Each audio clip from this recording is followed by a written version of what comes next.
Bonjour à tous, ce matin Midi en France est à Montluçon dans l'Allier. Alors, le temps un petit peu tristoun bien entendu, mais quel panorama mes amis, depuis l'esplanade du château des Ducs de Bourbon. Et en cuisine, on aura Jackie Morlon. Jackie viendra nous faire une recette locale puisque c'est du paleron de charolais en cocotte avec une purée de panais à l'orange. Vous verrez, c'est extrêmement savoureux. Nos camarades sont sur le terrain, Elena et Nathalie. Elena se trouve à quelques mètres d'ici, au pied du château, dans la ville médiévale de Montluçon. Bonjour Elena. Bonjour Vincent, bonjour à tous. Alors je vous invite aujourd'hui dans le quartier Saint-Pierre, effectivement le centre-ville médiéval de Montluçon, à une flânerie, un voyage dans le temps, vous le voyez, avec ces magnifiques maisons à pans de bois. On va sillonner ensemble les ruelles et découvrir des trésors architecturaux. À tout à l'heure. Merci Elena, on se retrouve dans quelques instants. De son côté, Nathalie Schrengama, notre ambassadrice du Made in France, va nous nimber de sa lumière puisqu'elle visite à côté de Vichy un atelier qui fabrique des abat-jours haut de gamme. Bonjour Nathalie. Bonjour Vincent, bonjour à tous. Petite colle les amis, quel est le point commun entre le Royal Monceau, la Cristallerie Saint-Louis du groupe Hermès, le Orient Express ou encore le Bristol? Eh bien, ils ont tous fait confiance à cette entreprise de l'Allier pour fabriquer leurs abat-jours sur mesure. Regardez celui-ci, il n'est pas magnifique? Eh bien, tout à l'heure, vous saurez tout sur ce savoir-faire qui s'exporte à travers le monde. À tout à l'heure. Merci Nathalie, on revient vite te voir. L'invité de l'émission ce matin, c'est Jean-Claude Fournier. Il est écrivain régional et spécialiste du parler montluçonnais. Il est surtout amoureux de sa région, comme l'est d'ailleurs notre camarade Jérôme Doumingue de France 3 Auvergne-Rhône-Alpes, qui est amoureux, mais fou carrément du montluçonnais.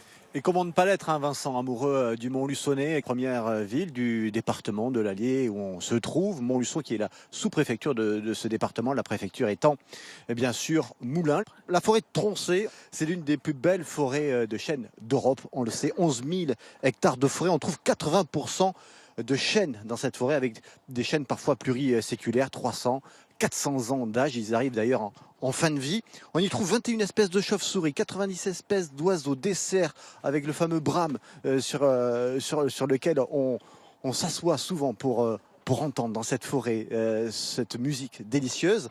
Dans cette forêt où on prend forcément des bains à pied ou à cheval pour y respirer les bonnes odeurs. Et puis de cette forêt dont on fait évidemment des tonneaux. Les grands domaines de Bourgogne et de Bordeaux le savent mieux que quiconque. C'est avec ces chênes que l'on fait des tonneaux pour y faire vieillir les fûts et faire vieillir le vin surtout. Comment ça va, Jérôme? Salut Vincent. Ça va, Jackie Morlon. Bonjour Jackie. Ça va, chef? Très bien. Merci de nous avoir rejoints. Bonjour à tous.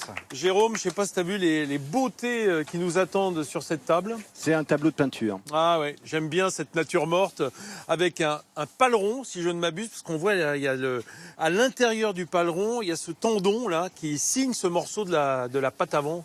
Oui, tout à fait. Alors comment est-ce qu'on va le préparer, chef, ce paleron? Alors le paleron, je vais faire le paleron cuit à l'ancien paleron de charolais. Ah bah, bien sûr.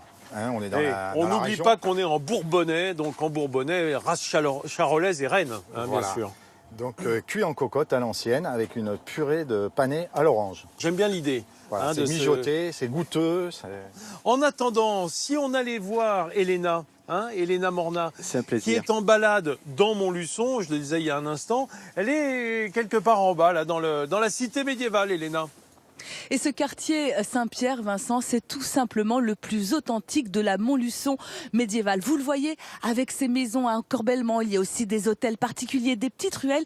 Il faut vraiment y flâner. C'est ravissant. Ravissant comme l'est notre guide conférencière Julie. Bonjour. Bonjour Elena. Alors c'est vrai qu'ici la promenade est délicieuse. On parlait des maisons ici. Il y en a de nombreuses qui sont classées ou inscrites aux monuments historiques, comme celle qui est juste derrière nous, la maison des 12 apôtres. Oui, effectivement, la maison des 12 apôtres, qui est très probablement la plus représentative en fait de la cité médiévale, elle doit son nom à 12 statuettes en bois qui représentaient donc les 12 apôtres et qui malheureusement ont été arasées au moment de la Révolution. Mais la maison a gardé le nom des 12 apôtres. Alors cette maison, elle se trouve à l'angle de la rue des 5 piliers qui racontent encore les détails architecturaux d'ici de Montluçon. Effectivement, dans cette rue, il y avait une maison en encorbellement, et l'encorbellement était soutenu par 5 piliers de pierre, ce qui a donné le nom à la rue des 5 piliers. Les encorbellements, on en trouve encore pas mal ici. Pourquoi? Oui, effectivement, on en trouve beaucoup. Il faut savoir qu'au Moyen-Âge, il y avait un impôt sur l'emprise au sol des bâtiments. Donc on a beaucoup de bâtiments qui ont un rez-de-chaussée plus étroit que le premier étage, ce qu'on appelle un encorbellement. Et le rez-de-chaussée, en fait, était occupé par les boutiques et les échoppes des artisans et le premier étage par l'habitation. Alors ici, au cœur du quartier Saint-Pierre, il y a l'église, la fameuse église Saint-Pierre qui elle aussi a son histoire. Effectivement, l'église Saint-Pierre qui est très belle, qui est classée monument historique et qui est une magnifique église romane du XIIe siècle et qui est inscrite au milieu des maisons. Juste à côté, une fontaine paraît-il miraculeuse. Effectivement, on attribue des vertus bénéfiques à son eau et il y a même un petit adage qui va avec « Le nez des lions tu mouilleras, bonheur toute l'année tu auras ». Bah alors je vais me mouiller, j'adore l'idée et l'ambiance de cette cité médiévale, j'adore flâner dans ce quartier qui est juste au bord du Cher et j'adore aussi l'idée de vous retrouver tout là-haut dans son château. Merci Elena, on revient se balader avec toi dans quelques instants. Je reçois l'invité de l'émission aujourd'hui, Jean-Claude Fournier. Bonjour Jean-Claude. Bonjour. Bienvenue à Midi en France. Comment on dit ça d'ailleurs à Montluçon? On dirait ça va-t-il les ch'tigas et les ch'tigas de Montluçon? Ah ouais, c'est pas mal. Alors, ils n'ont pas répondu. Ça va-t-il? Ça va-t-il? Oui. Alors, il n'y a pas que dans les Hauts-de-France qu'on dit les ch'tigas. Alors, le ch'ti, ça marche ici aussi à Montluçon? À Montluçon, on a des ch'tigas et des ch'tigas. D'ailleurs, l'écrivain bourbonnais Émile Guillaumin a écrit un petit fascicule de scénettes paysannes qui s'appelle Au pays des ch'tigas. Eh ben voilà, les ch'tis. Il y a des ch'tis aussi dans le Bourbonnais. Et d'ailleurs, j'invite Danny Boone à venir tourner un nouveau Bienvenue chez les ch'tis à Montluçon. Jean-Claude Fournier, vous l'avez peut-être compris, c'est un spécialiste du parler montluçonnais. Montluçonnais, exactement. Absolument. Mais c'est quoi le parler montluçonnais? Enfin, je veux dire, ça vient d'où? C'est berrichon, c'est bourbonnais, c'est auvergnat, c'est quoi? C'est un mélange? D'abord, c'est pas une langue. Je m'empresse de lire, c'est un parler. C'est du français qu'on parle. Alors quelques illustrations peut-être alors. Oui, par exemple, quand je suis arrivé ici, il y avait plein de flaques d'eau et j'ai failli gouiller. Gouiller. J'ai failli gouiller. Alors, vous ne savez pas ce que... Ça fait marrer les montluçonnais derrière. Gouiller, c'est très précis. C'est tomber dans l'eau avec les chaussures aux pieds. Si vous n'avez pas de chaussures aux pieds, vous allez tomber dans l'eau simplement, vous n'allez pas gouiller. Ok, Jean-Claude, vous restez avec nous parce qu'on va parsemer cette émission d'expression montluçonnaise. C'est bien parce qu'à chaque fois ça donne la banane aux montluçonnais qui sont autour, là, qui se disent ah bah oui, ça c'est bien de chez nous, quoi. Voilà. Et alors la cuisine est bien de chez nous aujourd'hui, oui, avec Jackie Morlon. J'ai l'impression. Jackie, au boulot, parce que nous on a faim et puis le paleron il n'est pas encore cuit. Alors comment c'est-il qu'on démarre? Alors, on va mettre... Oui, comment c'est-il? Oui, d'abord. Oui. Que faut On pas va être un bout de dité, beurre. Faut pas que ça s'abîme. Un petit bout de beurre, un petit peu d'huile légèrement. Voilà. On va faire revenir le... On va y faire revenir ça. Alors un coup de Salé. poivre, un coup de sel. Voilà. Et on va saisir. Voilà. À la cocotte. On marque. On le marque. D'accord. Ça va avoir pour effet de retirer un peu de la graisse qui est sur le dessus. Sur le côté dessus. coin. Et puis en plus, on voit, elle est très marbrée. Il y a pas mal de oui. graisse. Et c'est très bien, au contraire. Parce que c'est Extrêmement persillé cette viande. Voilà, ça va donner du goût. Alors, Je t'ai dit que c'est bon. Voilà, donc on a fait revenir. bah là ça va vite, c'est bien chaud. On marque ça faut bien saisir. 1 minute de chaque côté. Voilà. Après, on va mettre un petit peu d'oignon. D'accord. Garniture. Voilà. Bien sûr, c'est la garniture aromatique. Alors là, je vois qu'on met du poireau. Ouais, un petit peu de blanc de poireau. Moi, j'aime bien mettre un petit peu de poireau parce que c'est moins fort que l'oignon, je trouve. On va mettre une gousaille écrasée. Oui, alors. Bon, j'enlève le Jackie, germe parce qu'en ce moment. Jackie, c'est pas le gars qui est très tendre avec sa gousse d'ail, vous avez vu. Parce qu'en ce moment, elles sont pas mal. Le germe, il faut l'enlever parce que c'est pas bon, c'est amer. Ah bah là, on est en bout d'hiver, Voilà. bien entendu. Donc c'est l'ail de l'année dernière. Oui. Et il a passé l'hiver, donc il s'est un petit peu. Le bouquet garni. D'accord. Thym, laurier, persil. Un laurier et persil. Classique, bien. Voilà, classique. Voilà, je vais mettre les clous de girofle, 2 petits clous de girofle parce qu'après je vais les oublier. Formidable. Je vais mettre des carottes coupées en... Bon là je les ai coupées en cubes, on peut couper en morceaux. Oui. Voilà. Voilà, des rouelles, on va dire. Un petit peu de céleri. Ah, du céleri rare. Céleri boule. Voilà, céleri boule, céleri rare. Voilà. Alors là, j'avais fait un petit fond. Vous pouvez faire un petit fond de voilà, volaille. c'est là que, alors c'est là qu'il y a un problème. En général, c'est qu'on fait pas de fond de veau chez nous. Oui. mais on va quand même prendre un bouillon cube avec un Voilà, peu d'eau. Tout à fait. Même à la limite de l'eau, parce que de l'eau et réduire parce que là ça va cuire quand même pendant 3 heures. Et au bout de 3 heures, la Le viande, bouillon sera fait. voilà, le bouillon sera fait parce que la viande va dégager beaucoup de Et saveur. là, ça va le corser un Et petit peu. voilà. La cuisine en cocotte, on va la mettre au four pendant 3 heures, 3 heures et demie. Couvercle au four et ça va en fait Voilà. mijoter, Voilà, c'est braiser quoi. Ça va braiser. Voilà, dans un four Voilà. pas trop chaud. Pas trop chaud. Combien 120, 130. 120, 130. c'est Voilà. très bien. Et là, on laisse cuire. Et plus vous allez la faire cuire doucement, meilleur ça sera. Par contre, il faut augmenter le temps de cuisson. Bon les amis, on va retrouver immédiatement Nathalie Schrein-Guirma qui est dans une entreprise où sont fabriqués des abat-jours qui ornent les plus grands palaces et les plus beaux lieux, les plus beaux sites français. Ah oui, Vincent, elle fait clairement partie de ces entreprises qui font rayonner l'image de la France à travers le monde. Regardez cet abat-jour. Il est pas magnifique, c'est pas du haut de gamme, ça, du sur-mesure. Cette imitation Galucha, c'est juste sublime. Tout est beau ici d'ailleurs. Et celui qui est à la tête de cette belle maison, c'est Philippe. Bonjour Philippe. Oui, bonjour. Alors, cette entreprise elle existe depuis 1987. Vous, ça fait 20 ans que vous la dirigez. Vous avez toujours été positionné sur du haut de gamme. Oui, très rapidement, nous avons fait le choix du haut de gamme et de l'excellence pour maintenir nos emplois et au contraire les développer en transmettant ses savoir-faire. C'est ce qui a sauvé l'entreprise. C'est ce qui l'a sauvé, non seulement sauvé, mais permis de développer l'entreprise. Voilà. Alors justement, il y a 2 techniques que vous utilisez pour fabriquer des abat-jours. C'est la technique du contre-collé et du plissage. Alors l'avantage de cet abat-jour qui est juste sublime, là encore, eh bien, c'est qu'il réunit ces 2 techniques. Oui, cet abat-jour fait partie d'une série qui est présente dans une brasserie qui est à côté de l'Élysée à Paris, sur le faubourg Saint-Honoré. Et l'intérêt, c'est qu'il représente toutes les techniques de plissage que nous utilisons et que nous maîtrisons depuis des années, c'est-à-dire du smoke, du plissé-main et des demi-plis. Et il a également du contre-collé au milieu pour donner une modernité à cet abat-jour. Alors le contre-collé, justement, Martine, chef d'atelier ici depuis près de 30 ans, elle le maîtrise parfaitement. Alors montrez-nous justement en quoi ça consiste le contre-collé, Martine. Alors, le contre-collé consiste à coller un tissu sur un support PVC adhésif. Où est-ce qu'elle réside la difficulté quand on colle ce tissu? Alors, la difficulté est dans la matière, dans le tissu. Voilà. Je vais vous montrer un tissu qui est une soie sauvage. Ça, c'est plus compliqué à coller? C'est le plus compliqué à coller. Voilà. En plus, c'est un tissu qui est vivant, qui est naturel et qui réagit à l'humidité, au froid, et donc qui peut provoquer, on peut avoir des cloques, voilà. Il faut des années de maîtrise pour réussir à bien le poser. Voilà, tout à fait, c'est ça. Il faut du temps. Donc, pour monter un abat-jour comme ça, il faut à peu près 1h30. Alors, une fois qu'on a terminé de le monter, de le coller, quelle est l'étape suivante? Alors, l'étape suivante, je vais vous montrer. On le retourne. Ici, tout est fait à la main. Il n'y a pas de machine, hein Martine? Non, il faut des bras seulement, des bras et des mains. Il faut des muscles. Des muscles, voilà. Donc après, nous allons faire les finitions. Donc nous allons retourner le tissu, le coller de telle façon que le raccord soit net. Et la même chose au niveau du haut et du bas pour avoir un raccord net de cette façon. On appelle ça un bord roulé parce qu'on retourne le bord du tissu. C'est ce qu'est en train de faire effectivement Elisabeth en ce moment. Donc là, c'est vraiment la technique de l'abat-jour contre-collé. Ce que je vous propose tout à l'heure, c'est de découvrir l'autre technique, celle du plissage, tout aussi passionnante, vous verrez. Merci Nathalie, notre lumière. Jérôme, si on prenait le temps de visiter ici à Montluçon même l'église Notre-Dame. C'est une bonne idée. C'est pas très loin d'ici, c'est dans le centre historique. On est au-dessus du centre historique ici, on le domine. Hein, ici on surplombe. Depuis le château des Ducs de Bourbon, l'église Notre-Dame, donc petit joyau patrimonial de cette ville de Montluçon, une bâtisse du XVe siècle, construite à l'initiative de Louis II de Bourbon, tiens, comme par hasard. Église en grande partie gothique qui conserve néanmoins une petite partie romane dans son bâti.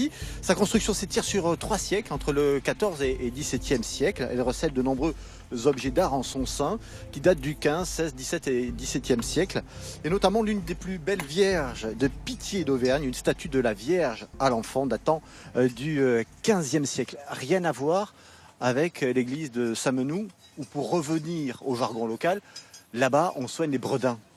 Rien à voir. Oui. Les bredins. Oui, les bredins, ou les beurdins, c'est quoi c'est l'idiot du village. Quoi. Ah d'accord. Alors Jackie, j'ai vu que vous aviez épluché les panais. Oui, je coupe les panais en morceaux. Ça sent bien la rave, quoi. Ça sent bien la racine. Ça sent la terre. Donc je vais faire revenir un petit peu d'oignon. Voilà. Voilà. Voilà. Et puis on met une gousse Alors d'ail. directement on fait sauter dans le beurre. Hein. Voilà. On étuve en quelque Voilà. sorte D'ailleurs, on dit, chef, que pour faire des soupes, il faut toujours faire sauter ses légumes avant de mettre l'eau. Oui, c'est vrai. Moi, c'est ce que je fais souvent. À l'ancienne, c'est comme Voilà, ça qu'on faisait. voilà. En tout cas. Donc Ensuite. après, on va mettre un peu d'eau. Beaucoup même, je dis un peu même. On mouille à hauteur. Voilà, on mouille à hauteur. Une girlish, Voilà, C'est quoi une girlish, Jean-Claude? une petite quantité de quelque chose. un peu de sel. Versement une petite girlish. Voilà. Une lichette. Voilà, une lichette. Voilà, et on va laisser cuire. Ah ouais, ça va cuire à peu près, allez, 20 minutes, 15 minutes. D'accord, d'accord. Dans l'eau. Dans l'eau. Génial. Et d'ici là, on va retrouver Elena Morna, qui est pas très loin, puisque je crois qu'on la retrouve au sommet de la tour de ce monument qui est derrière nous, qui est le château des Ducs de Bourbon, Elena. Je suis bien ici, Vincent. Regardez, ici sur la galerie du château qui surplombe cette belle ville de Montluçon. Un château d'ailleurs qui figure aussi sur son blason. Il est tout un symbole ici pour les Montluçonnais. Pourquoi? Parce que c'est le symbole du mécénat de Louis II de Bourbon, le duc qu'on appelait le bon duc. Pourquoi, Julie?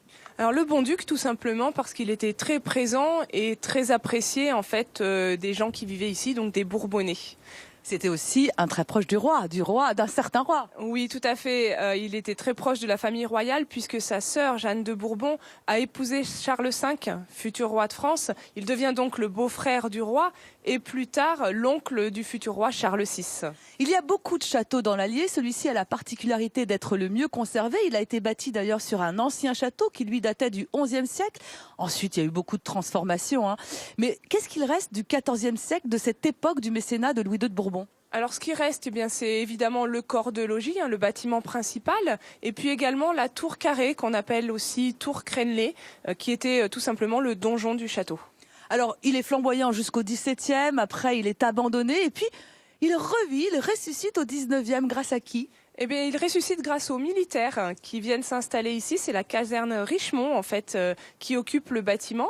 Et puis, plus tard, quand il est repris par la ville, c'est le musée de Montluçon qui s'installe dans le château. Le musée Mupop, et d'ailleurs aujourd'hui, il y a toujours les archives, les réserves de ce musée ici au château. Un château qui est important, j'ai cru comprendre, pour les Montluçonnais. La Montluçonnaise que vous êtes, qu'est-ce qu'il représente? Mais c'est tout simplement l'emblème et le monument phare en fait de la ville. Et c'est un lieu de rencontre et de retrouvailles pour les Montluçonnais qui apprécient beaucoup les promenades sur l'esplanade. Alors vous savez ce qu'il vous reste à faire, Vincent et vous tous qui nous regardez. Vous quittez l'esplanade, vous montez jusqu'ici, jusqu'à la galerie du château. On aura peut-être la chance aussi, je ne sais pas, de grimper jusqu'en haut de la tour. Merci Elena, elle est bien là-haut en vigie, Elena. Jérôme, si on partait un peu plus bas en Auvergne, du j'adore. côté d'une belle cité également. J'adore. Sur les contreforts du massif du Sancy, Besse. Besse en Chandès, 1000 oui. mètres d'altitude, en plein cœur du parc régional des volcans d'Auvergne, évidemment. Petite cité de caractère, elle a beaucoup de charme, on va la voir sur ces images. Et là aussi, Vincent, on a un rendez-vous avec l'histoire, puisqu'on dit, la légende dit que là-bas, la reine Margot aurait été de passage, fille de Catherine de Médicis, la reine Margot, elle aurait séjourné à Besse. L'unité architecturale dans ces rues en fait tout son charme. 8 bâtiments classés au titre des bâtiments historiques, comme la Maison des Consuls ou encore le manoir Sainte-Marie des Remparts ou le château du Bailly. Cité Renaissance, puisque son centre est construit entre le 15 et 17e siècle avec cette pierre volcanique particulière, pierre noire, la pierre de Besse, qui ressemble à la pierre de Volvic, qui a quelques nuances près. Il y a des petits pigments rouges, jaunes, ocre, qui la différencient de la pierre de Volvic, qui est un peu plus austère. C'est la trachyandésite, techniquement c'est ça, cette pierre. L'un des temps forts de Besse, ça va vous plaire, c'est la Saint-Cochon. Oh, Saint-Cochon, c'est presque ma fête. Chaque troisième samedi de janvier, et là on fait bonbon. Et puis une autre raison pour aller là-bas, vous qui aimez la bonne chair, Vincent, c'est le siège du syndicat d'un fromage que tout le monde aime, qui est le Saint-Nectaire, fromage des rois, sur la table de Louis XIV en son temps. On me parle de Saint-Nectaire, ça me rend amoureux de l'Auvergne. Qu'est-ce que tu veux, bien entendu. Merci Jérôme. Chef, voilà, il m'a ouvert l'appétit avec le Saint-Nectaire, Jérôme.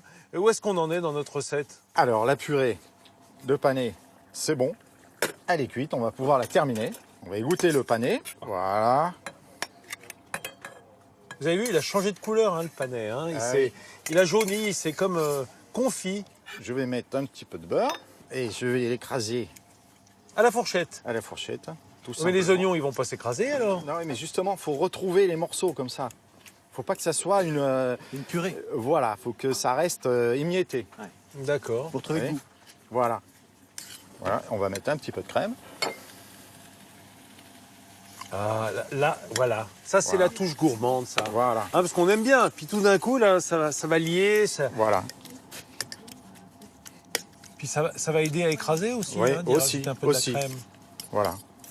Pour que ça reste quand même aussi moelleux. Et puis alors, on va mettre un petit peu d'orange. Ah, voilà.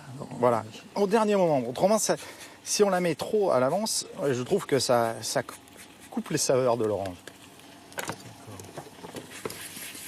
Bon, Voilà. c'est fini? Voilà. C'est fini. Merveilleux. Allez, on va retrouver Nathalie Schrangerman, notre spécialiste du Made in France, qui est toujours dans cette entreprise de fabrication de lustres haut de gamme, avec comme spécificité des pièces fabriquées entièrement à la main. Exactement, Vincent. Et ce luxe, je vais vous le montrer. Chose promise, chose d'une. Voilà dans l'atelier où on fabrique les abat-jours avec la technique du tissu plissé. Regardez l'étendue du travail. Tout se fait là encore à la main. Hein. C'est ça, hein, Philippe? Oui, tout à fait. Tous nos travaux, tout ce que nous réalisons est entièrement fait à la main. C'est un travail artisanal de haute qualité et de précision. Nous sommes entreprise du patrimoine vivant, comme on l'avait dit, et c'est une transmission de savoir-faire sur des techniques très artisanales. Donc là, en ce moment, Elisabeth travaille sur un abat-jour pour l'hôtel Bristol, hein, c'est ça? Oui, tout à fait. Là, elle travaille sur une série qui est pour l'hôtel Bristol, Faubourg Saint-Honoré. Vous avez également à côté d'elle des abat-jours de l'hôtel Coste, qui est également sur le Faubourg Saint-Honoré. Et celui au fond, c'est celui du Royal Monceau. Elisabeth, vous allez réaliser combien de plis comme ça à la main? Une 60aine de plis. Et les repères, tout se fait à l'œil? Tout à l'œil. Est-ce qu'il y a une limite? Est-ce qu'on peut aller jusqu'à 200, 300, 400 plis? Non, sur les quantités des abat-jours, il n'y a aucune limite. Simplement que nous, on fabrique un abat-jour ou qu'on en fabrique 1000, c'est exactement le même temps puisqu'il est entièrement monté à la main. Une fois qu'on a fini de plisser notre tissu, le travail n'est pas pour autant terminé parce qu'il y a aussi la doublure à travailler. Et là encore, le choix de la matière, le choix des couleurs sont importants ça va impacter la lumière de notre intérieur. Oui, c'est très important puisque là, sur cet exemple, on a choisi un tissu ivoire sur l'extérieur, mais la doublure est caramel, ce qui permet d'avoir une lumière très douce quand on va allumer l'ampoule à l'intérieur de l'abat-jour et d'avoir quelque chose de plus tamisé, de plus doux. Voilà. Il faut qu'on parle d'autre chose, Philippe. C'est un jour important aujourd'hui. Vous allez remettre la médaille du travail à 3 de vos salariés. Magali, Maryse et Martine, ça fait près de 30 ans, enfin entre 20 et 30 ans qu'elles travaillent ici. Montrez-nous un petit peu cette médaille. Voilà. Donc c'est celle-là. Voilà, c'est la médaille du travail qui va honorer 3 de nos salariés qui sont là depuis plus de 20 ans dans l'entreprise et qui transmettent cette excellence française dans notre métier qui est le montage d'abat-jour. Voilà. C'est une fierté pour vous? C'est une fierté, un honneur effectivement d'avoir ces personnels-là à mes côtés. Moi je vous laisse parce que je suis ravie d'y participer et justement regardez, c'est en train de se mettre en place. Au revoir. Merci Nathalie. Chef, j'ai faim. Alors, Chef Jackie. bon, alors on va sortir le Ah bah paleron oui, du four. il a mis les moufles. Voilà. hein. Maintenant qu'il est cuit. Voilà. Alors on rappelle qu'on fait un paleron de charolais, bien entendu, qui est braisé pendant 3 heures à peu près. Voilà. Je vous cache pas qu'on l'avait mis avant l'émission, hein, quand même. Hein. Il Oui. avait besoin d'un petit peu de cuisson. Regardez, Voilà. oh là là, il Voilà, s'est avec la entièrement garniture. confit, Voilà. bien entendu. Voilà, Alors c'est difficile, c'est de le sortir sans que ça se délite complètement. Voilà, faut faire attention parce que. Quelle belle pièce de bœuf. Ah, c'est magnifique. Alors, c'est une sorte de bœuf aux carottes, quoi. Hein, voilà. On peut le dire, Oui, hein, on puisque peut le ça a dire, on peut le braisé dire. Tout à fait. la pièce entière. Est-ce qu'on peut montrer une tranche de ce côté-là pour la caméra? Bien sûr. Voilà. C'est vrai que, regardez, à l'intérieur, Voilà, voilà, il est entièrement le côté bien gélatineux, la graisse un petit peu, et c'est ce qui donne le goût goûteux. cuit. Jackie, tu sais me du parler, moi j'approche. Hein. Bon. Je te le dis carrément. Bon, Voilà. Alors, vas-y. tu vas goûter. Montre-moi ça. Excusez-moi, Jean-Claude. Oui, quand même. Non, mais généralement, l'invité goûte en premier. Voilà. Mais là, je ne veux pas vous donner quelque chose qui ne serait pas à la hauteur, vous voyez? Bien sûr, Hein, bien sûr. entendu. Il dit bien sûr, il n'y croit pas une seconde. Pas trop. Bon, est-ce qu'il est goûteux? Dis donc, Jackie, tu m'as bien eu là. Hein, tu sais comment me plaire. Hein. Oui, c'est formidable. C'est pas de la ragougnasse, hein. Ah, certainement pas. C'est pas de la ragougnasse. Il a bien C'est travaillé. quoi la ragougnasse? Un ragoût, quoi? Oui, mais pas un très- mauvais ragoût. Un mauvais ragoût. oui. Il a bien travaillé, il a pas s'engouillé. S'engouiller. Faire quelque chose sans goût. Ah, Parce que s'il y avait s'engouiller, ça serait vraiment l'achabation. C'est-à-dire la fin des haricots. la fin des haricots, l'achabation. Ah oui, Ah, l'achabation. j'aime bien. Bah là, ça nous achève pas du tout. Au Non, contraire, non, ça- au contraire. on va faire goûter à Jean-Claude parce qu'il a bien mérité. Et puis, Je ah, prends oui. une assiette. Puis un petit canon avec, ouais. Bon, voilà. Alors, elle est extrêmement tendre. Hein. Enfin, moi, j'ai goûté. C'est vrai que ça rappelle le pastrami. Hein. C'est ce bœuf mariné et cuit très longtemps. Là que c'est bon. La frère que c'est bon. Alors vous l'avez compris, hein, Jean-Claude Fournier, c'est notre spécialiste du parler montluçonnais. Ça tombe bien puisqu'on est à Montluçon, ici dans l'Allier, dans ce nord Auvergne, avec Jérôme qu'on remercie, qui tient le micro mais qui préférait tenir la fourchette, hein, Jérôme. Hein, Ça va venir, je sens que ça va venir. Je sens que ça va venir. Merci Jackie Morlon. t'en veux-tu un autre bout? Je vais y prendre moi. Ah ben voilà. Attends, je vais tout y prendre moi. T'inquiète pas. Mais, les amis, vous avez compris, pour faire un paleron, il faut vous armer d'un peu de patience, environ 3 heures. Les petits éléments, pas très difficiles à faire. La purée, je vais la goûter. Enfin, c'est écrasé de panais, je vais le goûter dans une seconde. Chez vous, vous pouvez reproduire et retrouver tout sur France TV si vous n'avez pas eu le temps de noter la recette. Merci encore, merci le Montluçonnais, on va pouvoir goûter ensemble. Allez, bonne journée chez vous.